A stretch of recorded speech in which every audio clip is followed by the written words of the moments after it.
cylinder. We're just getting ready to cut the base and clean this up. I'm only going to take a thou or two because I'm actually going to chop the top off of this and possibly build a head for it. But I want a clean base here, and I want to do that before just because that's easier. So we'll go ahead and clean this up, and I'll show you how we chuck it on the mandrel, how I center these up, and why I throw a dial test indicator here on the base. So hang around, we'll get set up, and I'll run you through the process. First part, throw your mandrel in, snug it up.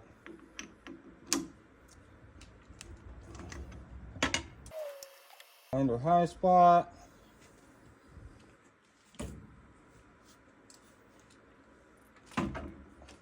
Run it around, true this up. And we will throw our cylinder on, butt it up. We got our little sport here. That'll go on the tailstock.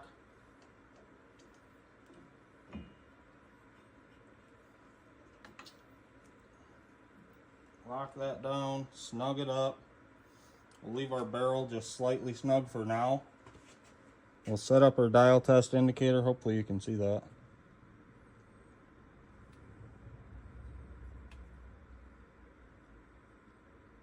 And we'll just give it a light touch.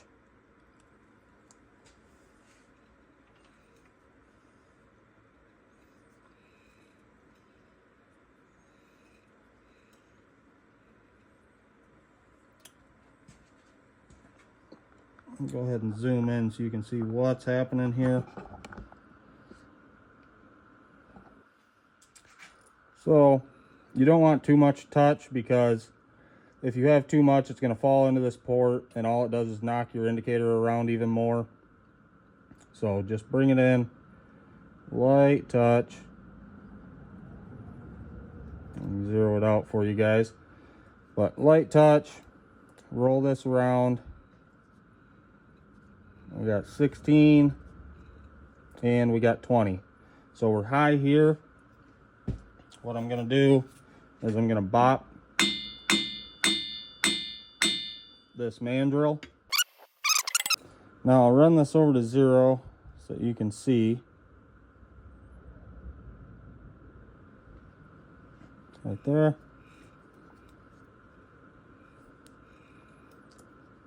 Right there I have a pretty good 0. We'll slow down just to ensure it.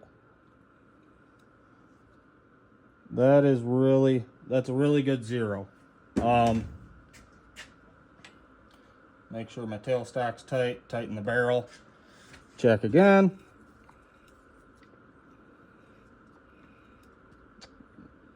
And we're 0 all the way around. So the reason I do this is so that my squish is correct when I am done. Okay, the reason I test indicate the base of the cylinder, even though most people are under the assumption if you have a 0 on your mandrel that your base is going to be perpendicular to your bore. Now, I do not disagree with that at all. However, my theory is if you were flat before and you can find this to be flat, you're going to be your angle will be no different than it was before. Like I say, if you find 0 here and you are flat and 0 when you're done, it's the same thing that it was before. You're changing nothing, which puts kind of a cheap insurance on not causing a problem as far as changing any of the geometry. I have also found that when I cut the squish and when I cut the base this way, I always get the same squish measurement side to side above the pin. Same thing if you do all 4 sides, 1 exhaust, 1 intake, and then 2 on the transfers above the pin. However, normally I just check above the pin. That's your most solid spot on the piston. The other 2 sides can rock, so you can get a varying measurement there. But if you're above the pin, almost every time I'm on the money of my solder samples, above the pinholes, on the piston when checking squish. Whatever I cut, I don't care if it's 5, if it's 2 thou, 5 thou, 20, 40 thou off the base, it doesn't matter. And I don't typically run a base gasket, and I never really have any issues with leaks. So my sealant's able to do its job. Things sit down flat, they sit the way they were. I'm not changing any of the geometry. But if you wind up with yourself machining a cylinder and you go and check your squish and it's off a few thou, 5 thou, side to side, this is one thing you need to do. And if you want to confirm the suspicion and you want to cut it twice, take a light cut squish, take a light cut base, and check my math. Feel free to question my theory here. But if you don't and you do it different, that's completely fine. But this is just one thing that I like to do.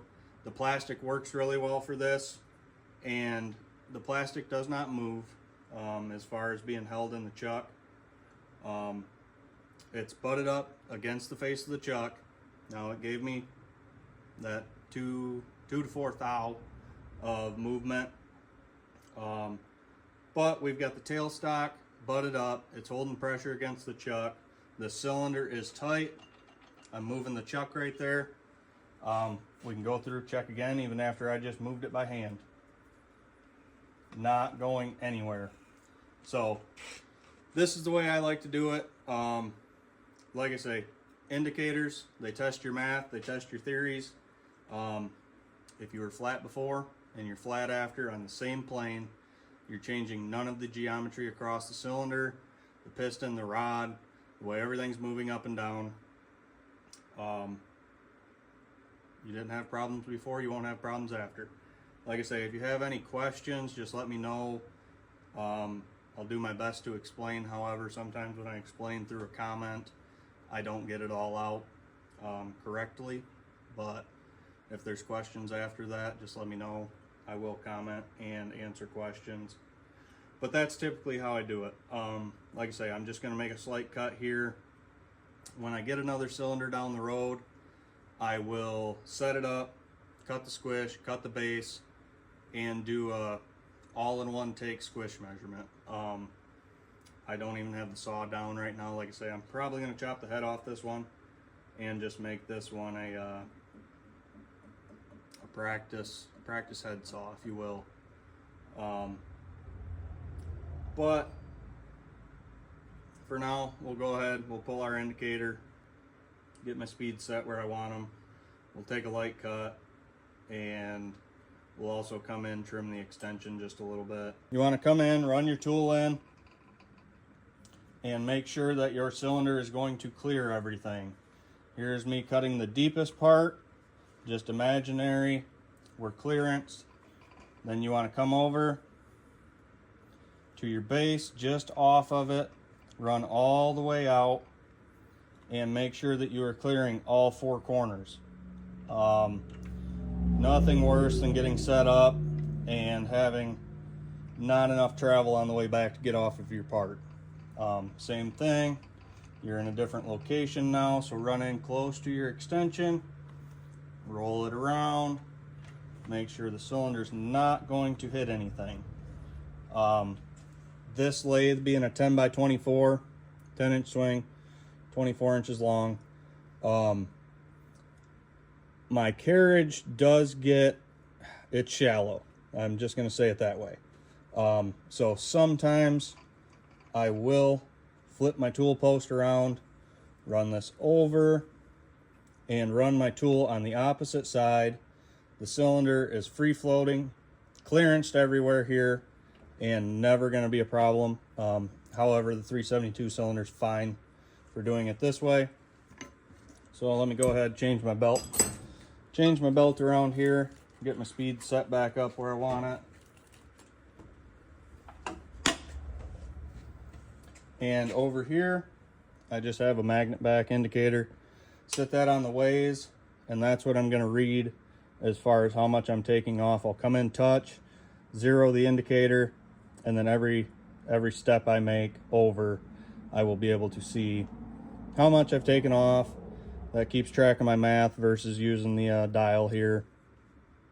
And I think we're good to rock and roll, so we'll go ahead and fire it up and make a touch, zero out, and we'll take, I don't know, 5 thou off.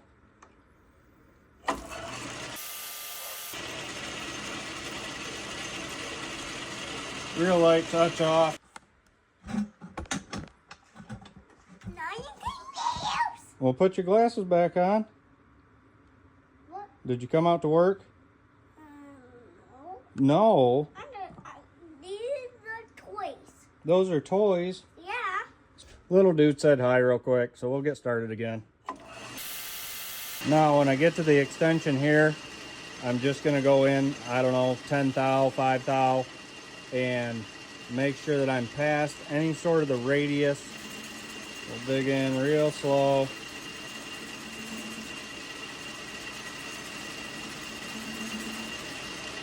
And then I'm going to run my carriage back to zero.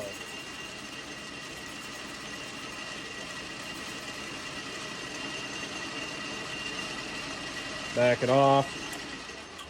We can stop it there, have a look. We have almost as good of a base cut as we can ask for. So, another thing to check when you do cut into your extension there just a little bit is to make sure it's full circle. And you can also take either your fingernail and make sure that you got a little hole and an actual undercut. If you don't go deep enough, your cylinder will rock on the base of the saw when you put it on. And since we're not running a base gasket, I'm going to cut 20 thou, that's the thickness of the base gasket, off of the extension plus what I took off of the base. That way that extension sits right down in the cylinder, or right down into the saw where it did originally, and we don't have any clearance issues there. If you don't, your extension can hit in either the bearing pocket tunnels or the factory lip where that sat in originally and cause some rocking, cause some leaking, and we don't want that. So we're going to set this right back to where it was from the factory, and whatever we take off of here, which is 5 thou plus, we're dropping the gasket, so that's 25 thou. That needs to come off of the extension so that that sits right where it did from the factory.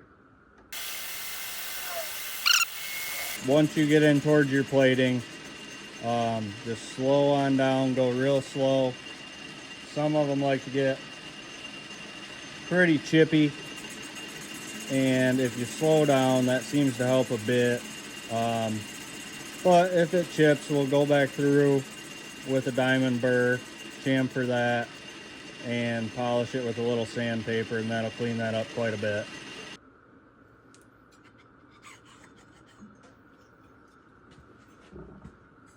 And this is what we're going to wind up with. Like I was saying, you want to slow down here when you're cutting the extension once you're starting to get close. This one has a pretty extrapolated chamfer there. But some of them will start chipping the plating down here just a little bit, and I always break this edge with a diamond burr and get rid of that sharpness. But for now, that's how you do it.